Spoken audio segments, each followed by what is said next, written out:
A sudden glint on your shelf could be more than spare change. It might be a time capsule from the late 1970s that's quietly fetching 4- and 5-figure sums at auction. While most pocket change jingles through our lives unnoticed, a handful of 1978 quarters slip through the mint's quality control with quirks that drive seasoned collectors into a frenzy. You might think a piece of pocket silver is only worth its face value, yet these 1978 issues prove that tiny design anomalies and minting oddities can transform a humble coin into a coveted treasure. The thrill isn't in the chase alone but in realizing that a single quarter you thought was ordinary could rewrite your understanding of rarity, and your own collection's worth.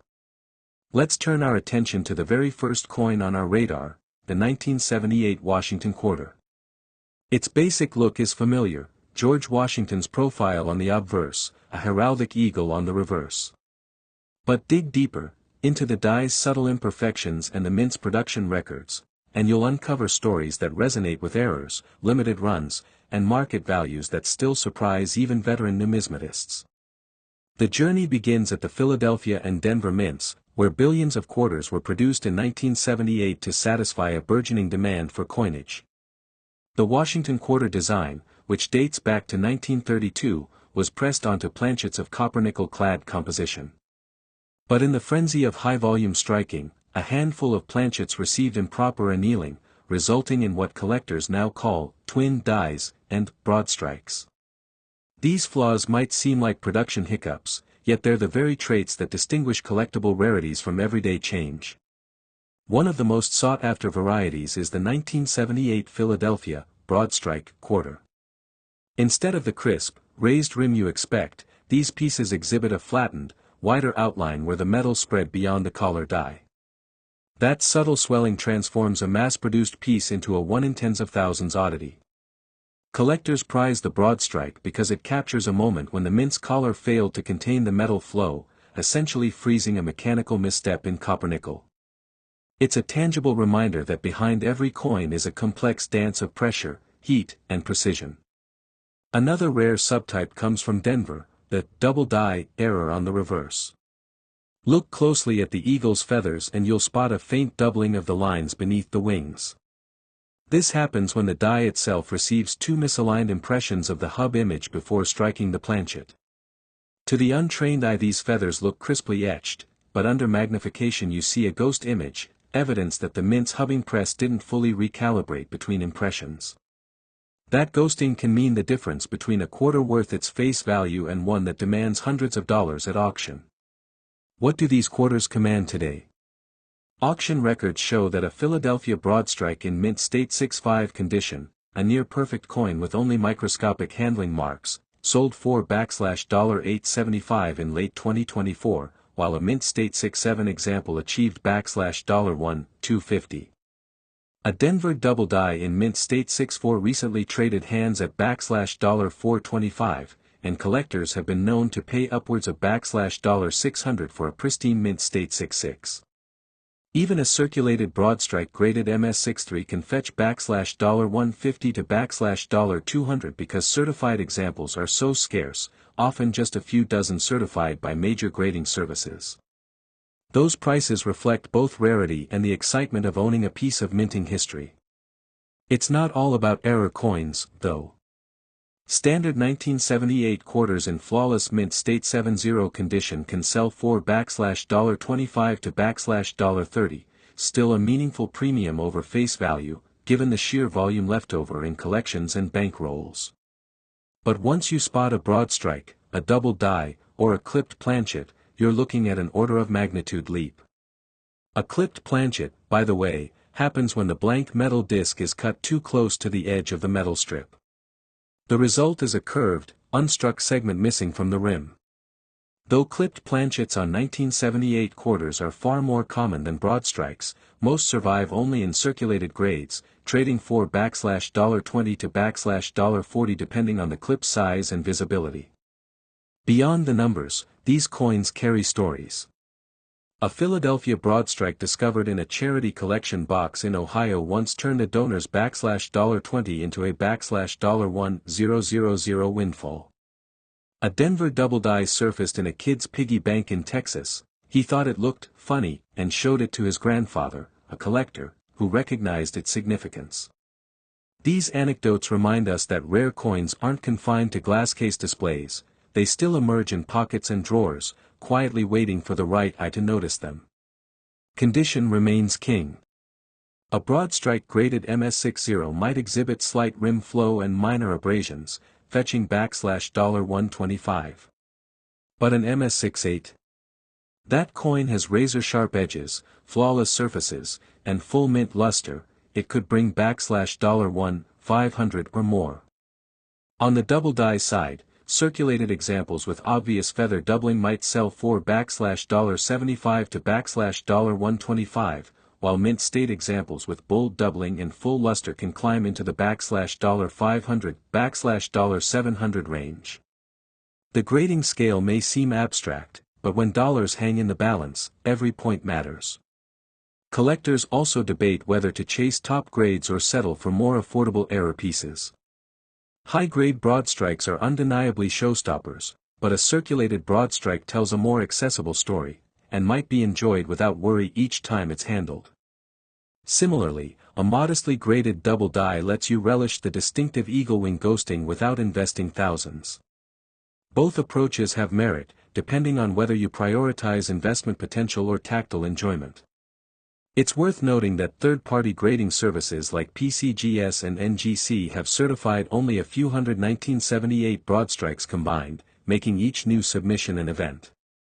Certification adds provenance, protects against counterfeits, and can unlock higher auction bids. Yet grading carries its own cost, submission fees, return shipping, and insurance can total $30 to $50 per coin. Even so, many collectors consider the expense worthwhile for the assurance and potential sale price boost. When you hold a 1978 broadstrike or double die quarter, you're gripping more than metal. You're holding the faint echo of a minting press under extreme pressure, the instance when die alignment faltered, and the serendipitous moment that elevated a mundane piece of change into a collector's prize. Whether you uncovered your specimen in pocket change or inherited it from a parent's collection, its story connects you to the industrial heartbeat of the U.S. Mint in the late 1970s.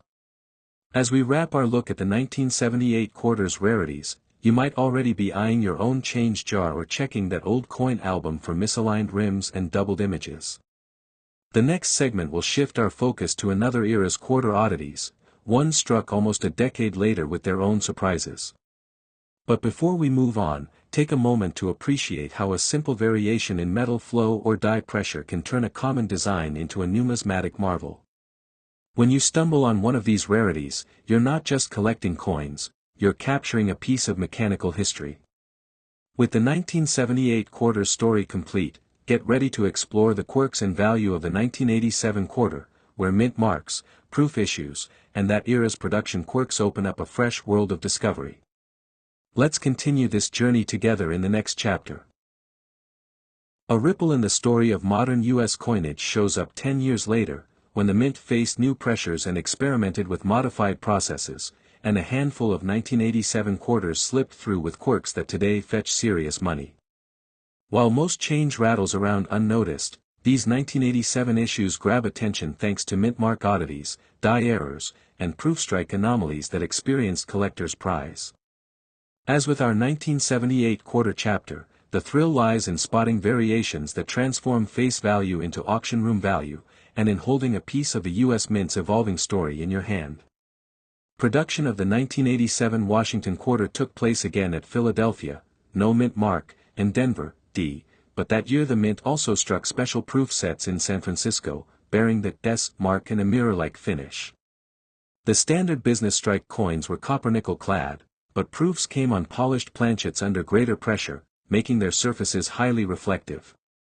The surge in proof set collecting in the 1980s meant millions of proofs were made, yet a few escaped in lower grades or with subtle flaws that make them today's must-have rarities. One standout is the 1987 D double die obverse. Under magnification, the date and Washington's hair ribbon show a faint secondary outline, as if the hub pressed the design twice at a slight offset.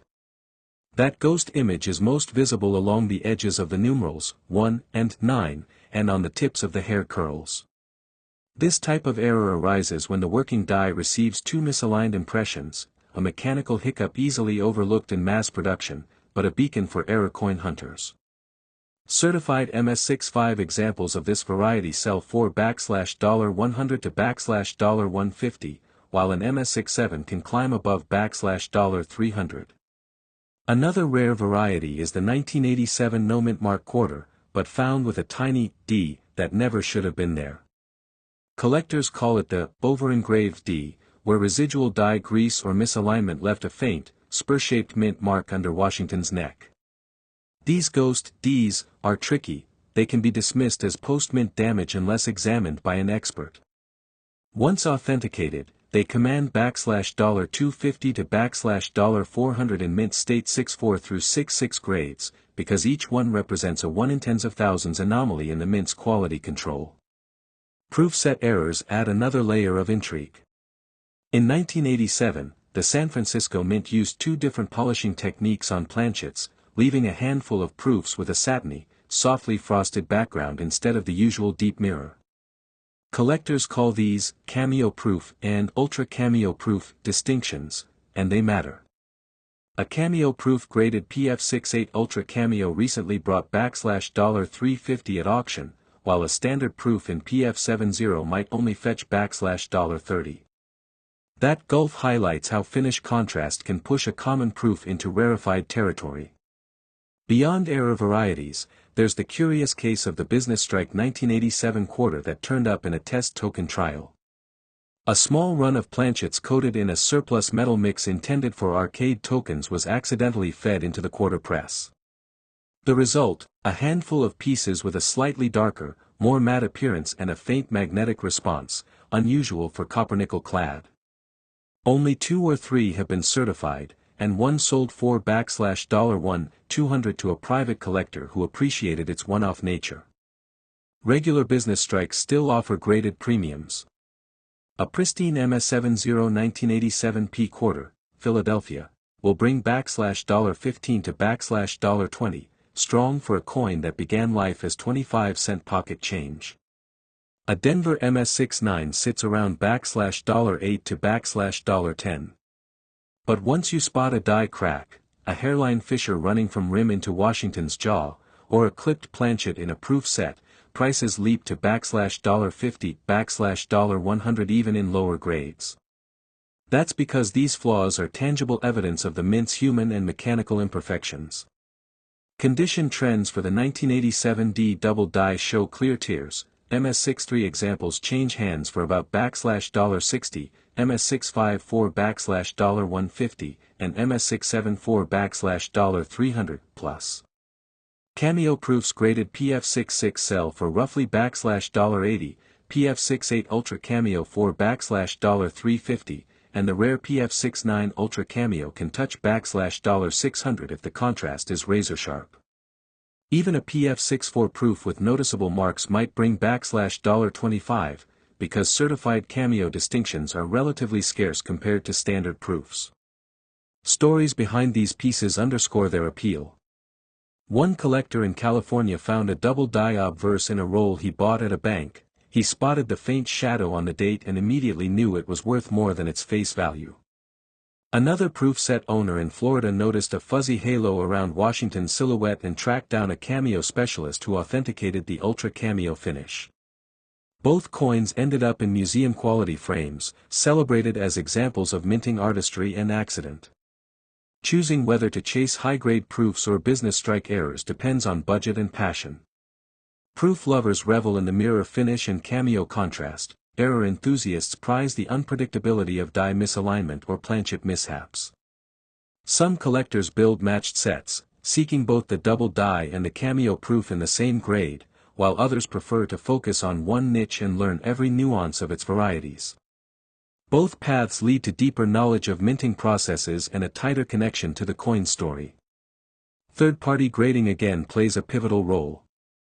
PCGS and NGC have certified just over 200 double-die 1987D business strikes, and under 100 Ultra Cameo proofs above PF68.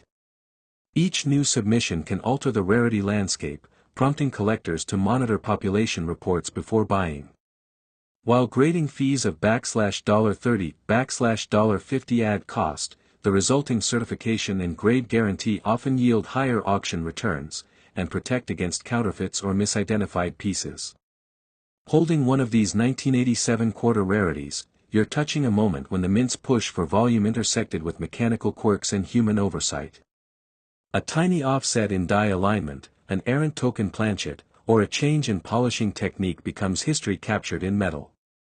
Whether your interest is investment, the joy of discovery, or the thrill of owning something unexpectedly rare, these quarters offer a window into the U.S. Mint's evolving story during the late 1980s. As you inspect rolls from banks, albums handed down through family, or proof sets tucked away in boxes, keep an eye out for faint mint marks, doubled lines, mirror frost contrasts, and unusual magnetic responses. Each anomaly is a breadcrumb leading to a deeper narrative, and potentially significant value. Your next search through pocket change could reveal a piece worth hundreds or even thousands, a silent testament to the mint's hidden moments. With the 1987 quarter surprises in view, its double dies, cameo proofs, token planchet oddities, and condition-driven premiums, you can see how even routine circulation pieces may hide extraordinary stories. These coins remind experienced collectors why we keep hunting, and they invite anyone holding an old quarter to look again before spending it.